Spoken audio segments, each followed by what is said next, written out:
What's going on, Reefers? It's Kevin here with another episode of AR TV. We are on the third part of this final video of this series here. And let me just say, you guys are probably wondering, what am I going to be running in the WaterBox aquarium? Well, we're going to get to that right about now. So before I get into showing you guys what's underneath the cabinet, I find it very important to literally just let you know, if you are new to this hobby or you are someone who is very interested in getting started in this hobby, I just want you to know that it doesn't necessarily need to get as expensive as what you're seeing land on this table right here, but I promise you, the pain hurts really well. So these are just some of the goodies, if you will, that are in my tank and what's making my tank have a heartbeat. So by all means, just when we thought we were done, let's get into it.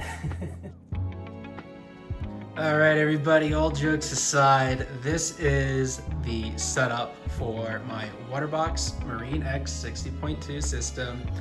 So just to start out with the display tank, I know I said in a previous video, I'm gonna go ahead and address the elephant in the room here and just go ahead and say that we ended up going with the Red Sea LED 90 light for this system instead of sticking with the Aqua Illumination Prime 16 HD light. Reason being is because I recently decided I wanted to keep the 10-gallon system up and going in my bedroom, and I wanted to do more of a softy tank in that room with that system. So we're gonna have a 10-gallon soft coral system in there, and we're gonna go ahead and do a mixed reef in this system.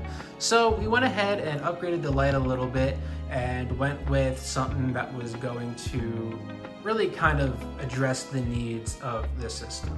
So yeah, and not to mention, guys, I actually really like this ReefLED 90 on this WaterBox. It just looks really good. I mean, when you're looking at this thing front and center, I gotta say the design of it is really nice. And for those who say that the light runs a little too blue, personally, in my own opinion, I don't think so. I feel like the adjustments between the whites and the blues are pretty good. You know, you can set it to your needs and what you want, and you can even set it to be more blue on other days and more white on certain days. So for me personally, since people can't necessarily see under blue light spectrum, what I did was the days that I know I am usually always at work, which are weekends for me, I set those days to be more blue than white. Because obviously, as we all know, the corals love blue light over white light.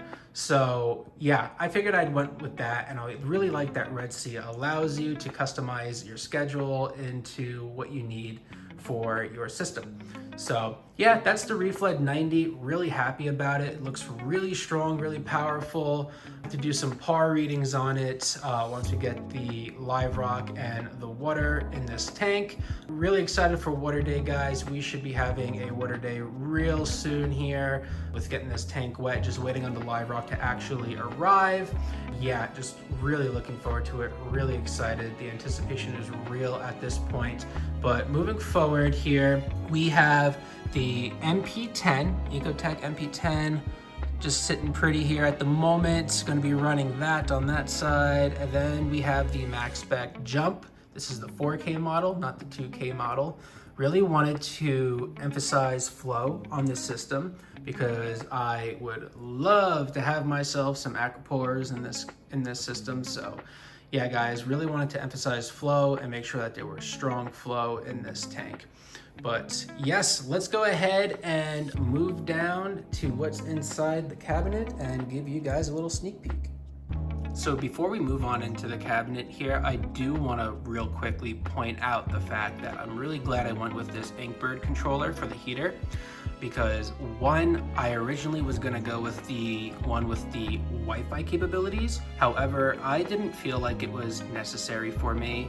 I don't really mind manually controlling the temperature.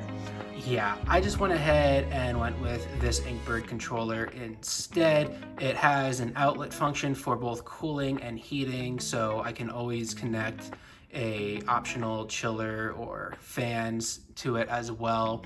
And I am actually thinking about connecting some fans to it just in case I end up running into any temperature problems. I really do want to make sure that I have stability in the temperature of my reef tank system. As we all know, stability is key when it comes to reefing. So moving on here into the cabinet, you can see we got all sorts of goodies here, and the one that stands out immediately is this Red Sea Reefer 300 DC skimmer here. This is the self-leveling protein skimmer from Red Sea, and I really like the fact that I went with this one. I'm very intrigued to hear how it operates and how quiet it is. I know some people have better hearing than others, but I tried to go with DC as far as my pumps go as much as possible with this system, because this is going to be a reef tank that is out within the living room of my house here. So having a quiet reef system in a very common living area of the house is pretty key, right? So yeah, you can see here we got other controllers as well. You can see the MaxSpect jump is right there, the controller up top, along with the QuietDrive for the Ecotech MP10 pump. Yeah, guys, really excited. Every time I just look inside here, I'm just really excited for the water day to finally get this up and running. And then we have the ReefRun controller here, which is connected to the protein skimmer, as well as my Red Sea 5500 return pump. What I like about the Red Sea pumps is that they are all made by Seche. Seche pretty much makes the pumps for Red Sea, so I love Seche. I think they're a pretty good reputable brand. Yes, so I ended up going with that. And I just love how I can literally control all of this stuff from my phone for the most part. I feel like that's pretty important. The ReefATO Plus here from Red Sea, no different. Able to control it from the phone and see where everything is at. This also tells me the water temperature from my phone as well, guys.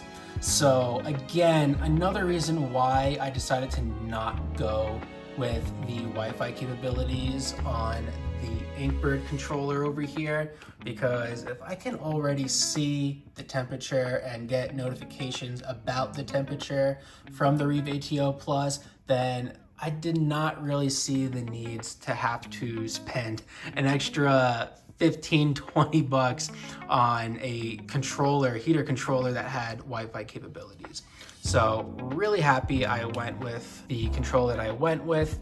But yeah, guys, so that's pretty much what we got here. Furthermore, we also got these really cool crate holders from Amazon, which, as you can see right now, is just holding my refractometer. That's nice. Really nice add-on. These things are relatively cheap. You can find them on Amazon. I will go ahead and drop a link in the description of the video, but it came in a 2-pack. So yeah, just some organization, and then also got some command strips here that can hold my grapplers as well. Those can be found at Target, Costco, Sam's Club, you name it. And yeah, guys, just really excited for this. So this is what's running in my WaterBox Marine X 60.2 system, and really looking forward to the water day. But as soon as that live rocket comes, we will be hitting you guys up with a aquascape video of how we go about aquascaping this system. Really looking forward to that. So if you want to see that, be sure to like and subscribe so that you can get notified. But other than that, guys, my name is Kevin Wolf, and happy reefing. Be well, everybody.